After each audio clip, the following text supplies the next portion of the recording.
nós mais uma vez podermos nos reencontrar neste momento de reflexão, neste momento de oração, em que nós ouvimos da Palavra de Deus. Essa programação da primeira Igreja Presbiteriana Independente de Marília tem o objetivo de trazer água viva, tem o objetivo de trazer água que dessedenta a nossa sede espiritual. E nós temos o grande prazer e privilégio de podermos entrar em sua casa para compartilharmos dessa palavra viva, dessa palavra santa, dessa palavra que transforma e que cura e que liberta pessoas. Que Deus abençoe você e abençoe a sua família de uma maneira muito especial. Eu gostaria de orar com você agora e depois compartilhar um texto da palavra de Deus para nossa reflexão, para que o nosso coração seja tranquilizado em meio às nossas aflições, em meio às nossas ansiedades, crises e inquietações. Feche os olhos por um instante. Se você está com a sua família reunido nesse instante com ela, feche os olhos. Vamos orar todos numa corrente de oração, num momento de intercessão. Pai Santo, muito obrigado por termos a oportunidade de nessa hora falar ao coração desta pessoa, ao coração desta família. Muito obrigado, Senhor, porque o Senhor, pela sua graça, nos concede este meio, este veículo. E agora, Deus, nós pedimos que o Senhor, ó Deus, também nos conceda graça, a fim, Deus, de que ao refletirmos na Tua palavra, sejamos poderosamente iluminados e edificados. Eu peço a Tua bênção, Senhor, sobre esta casa, sobre esta pessoa que precisa de uma palavra de Deus nesse instante. Não é por acaso, Senhor, que ela está nesta hora sintonizada conosco. Eu creio que o Senhor proveu, que o Senhor providenciou este momento. Por isso, fala ao nosso coração. Pela Tua misericórdia e graça é que nós pedimos e abençoamos esta família em nome de Jesus. Amém. Amém. Que Deus te abençoe poderosamente em nome de Jesus. Hoje eu gostaria de falar com você sobre o poder da oração. O poder da oração. A oração é um poder extraordinário. A oração produz resultados. A oração é eficaz. Hoje nós buscamos muitos poderes. Hoje há uma busca por poder. As pessoas desejam obter condições de realizar aquilo que querem e acreditam que isso é poder. Mas há um poder sobre a terra que é o poder de natureza espiritual, que está acima de todos os demais poderes.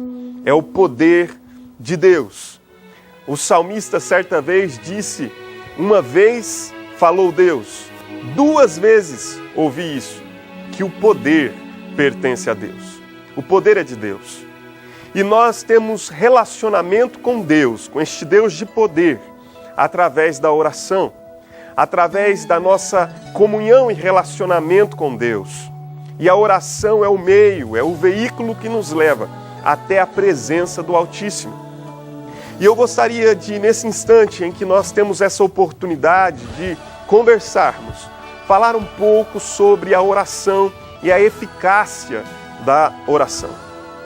A palavra de Deus, na carta de Tiago, no capítulo 5, nos fala muito sobre oração. Eu gostaria de destacar 2 versos, o verso 17 e 18 do capítulo 5 de Tiago. E deste verso, retirar algumas informações, algumas lições para a nossa vida espiritual. Bem, a palavra de Deus diz assim, Elias era homem semelhante a nós, sujeito aos mesmos sentimentos, e orou com instância para que não chovesse sobre a terra. E por 3 anos e 6 meses não choveu. E orou de novo, e o céu deu chuva, e a terra fez germinar seus frutos. Que texto bonito, que texto também edificante é este, porque ele nos fala sobre o poder da oração, o poder da comunhão com Deus. Ao olharmos para a palavra do Senhor, nós encontramos um profeta que talvez tenha sido o profeta mais proeminente, chamado Elias. Este profeta do Antigo Testamento teve o seu nome citado várias vezes no Novo Testamento. Exemplo, quando João Batista vem para anunciar a chegada de Cristo Jesus, ele que seria aquele que pré-anunciaria a chegada de Jesus, a Bíblia diz que ele vem na força e no poder de Elias. Elias certamente foi um profeta que teve muito destaque em sua tarefa. A Bíblia diz que quando certa feita Jesus pergunta aos discípulos: quem dizem os homens que eu sou? Eles dizem, entre outros, eles dizem que tu és Elias. Por quê? Porque Elias certamente teve uma tarefa que fora exaltada por Deus. Uma tarefa que teve destaque e relevância. A Bíblia diz que quando o Senhor Jesus estava no Monte da Transfiguração, em um momento em que as suas vestes brilharam e foram alvejadas como uma branca nuvem, como uma branca neve, a palavra de Deus nos diz que apareceu Moisés como representante da lei e Elias como representante da profecia. Ou seja, Elias é um homem que vai marcar de maneira profunda, de modo sensível, a vida de todo aquele que lê a palavra de Deus, as Escrituras Sagradas. Não só a fé dos judeus, mas também a fé cristã está de modo muito intenso, marcada pela vida deste profeta, Elias. E agora, Tiago, mais uma vez, toma a figura de Elias para nos falar sobre o poder da oração. Elias era um homem para quem Deus era real. Deus era real na vida deste homem. Ele compreendia que Deus estava presente ao longo da sua caminhada e da sua trajetória. Elias ora nos momentos mais difíceis, críticos da sua existência. Elias ora pedindo que Deus ressuscite o filho de uma mulher. Elias ora para que Deus mande do céu fogo. Elias ora para que chova. Elias ora para que não chova. Ou seja, Elias usava a oração como um expediente do seu dia a dia. Era algo que lhe fazia parte da existência, da história. Bem, esse texto nos fala sobre como Elias levava a sério a oração. De modo que nós somos ensinados sobre lições importantíssimas no que concerne a oração. Diz esse texto da palavra de Deus que Elias era um homem semelhante a nós.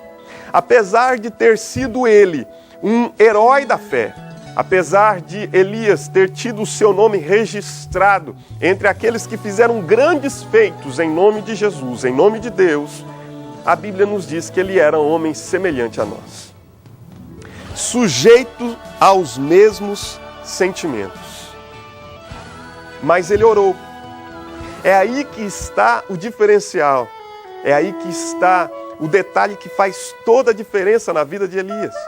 Homem semelhante a mim, semelhante a você, pessoa que carregava também as suas dificuldades, os seus dramas, as suas interrogações, as suas dúvidas, os seus medos. Mas ele orou. A Bíblia diz que em um certo momento da trajetória de Elias, ele se sente abatido. Ele entra numa caverna com medo, porque ele estava sendo perseguido por uma mulher chamada Jezabel. E amedrontado, ele entra dentro de uma caverna pedindo para si a morte. Homem sujeito aos mesmos sentimentos que nós. Mas ele orou. Isso me ensina que a oração não é uma prática apenas daqueles que se entendem fortes, daqueles que se entendem vigorosos, pessoas que se sentem acima do bem e do mal. Não. A oração é uma prática de todo aquele que se sente frágil, que muitas vezes consegue enxergar as suas deficiências, que consegue enxergar as suas incapacidades, que sente-se inadequado para determinadas tarefas, que se sente incompetente para determinadas obras. Sim, a Bíblia diz que a oração é um expediente que pode ser realizado por cada um de nós, apesar das nossas fraquezas. Apesar das nossas fraquezas. Você pode orar. Talvez você diga, eu não sou digno. A dignidade de entrarmos na presença de Deus não vem por meio da nossa obra de merecimento. A dignidade para entrarmos na presença de Deus vem por intermédio do sangue do Cordeiro Jesus Cristo. Foi Ele quem abriu um novo e vivo caminho para que nós pudéssemos, por meio da sua carne, através do sangue de Jesus que foi derramado na cruz do Calvário, termos acesso à presença eterna de Deus. Se você pode entrar na presença de Deus, é porque Cristo te deu esse direito. Por isso oramos em nome de Jesus. Por isso vamos até a presença de Deus com confiança, não em nossas obras meritórias, mas confiados exclusivamente na obra que Jesus realizou na cruz do Calvário. Quando Jesus morre naquela cruz e derrama o seu sangue, a Bíblia nos diz que o véu do templo que fazia separação entre o santo lugar onde Deus se fazia representado e o povo foi rasgado de cima a baixo. E nós todos, como povo, temos agora acesso à presença eterna e santa de Deus. Você pode orar, apesar das suas fraquezas. Há uma outra lição aqui que me parece ser importante. Nós podemos orar, apesar das nossas fraquezas, e obtermos respostas à nossa oração. Talvez você pense que a oração é uma prática que advém de pessoas que possuem um lugar, um status de elevação, de grandeza aos olhos de Deus, mas não é. E segunda coisa, talvez você pense também que a oração vem como resultado de alguém que ora bem, de alguém que tem esse poder especial, mas não é. A oração é uma prática de coração quebrantado, de uma vida que reconhece que precisa de algo que está além dela, de alguém que reconhece que necessita de graça acima das suas próprias forças. Por isso a palavra de Deus nos diz que Elias ora para que não chova e não chove. Elias ora para que chova e chove. Ou seja, apesar da sua fraqueza, Elias ora. E apesar da sua fraqueza, ele ora e obtém respostas à sua oração. Você também pode ser ouvido por Deus. Quando o nosso coração está quebrantado, Deus nos ouve. Deus resiste aos soberbos, mas dá graça aos humildes. A Bíblia diz que perto está o Senhor de todos os que o invocam, de todos os que o invocam em verdade. Diz mais, diz que perto está o Senhor de todos os que têm o coração quebrantado e salva os de espírito oprimido. Talvez você necessite, nesta hora, de fazer uma oração a Deus. E eu quero lhe dizer que Deus pode responder ao seu clamor. Ele pode responder. Se o seu coração estiver quebrantado, sincero e verdadeiro na presença de Deus, Ele te ouve e te responde. Quero orar com você e quero convidar você a estar conosco em nossa igreja. A primeira igreja presbiteriana independente de Marília fica na rua 4 de abril, número 551. É uma casa de oração. É um lugar onde buscamos a presença de Deus. Os nossos cultos aos domingos acontecem às 10 horas e 20 minutos e às 19 horas. E você é o nosso convidado para orar conosco. Venha orar, venha buscar a presença de um Deus que pode ser acessado por meio do nome de Jesus. De um Deus que responde às nossas orações. Ore comigo. Senhor Deus, abençoa agora essa família. responde a esta intercessão. Responde ao clamor desta vida, desta mãe, deste pai, deste rapaz, deste homem, desta mulher. Responde, ó Deus, a esta súplica nós te pedimos, em nome de Jesus. Amém. Glória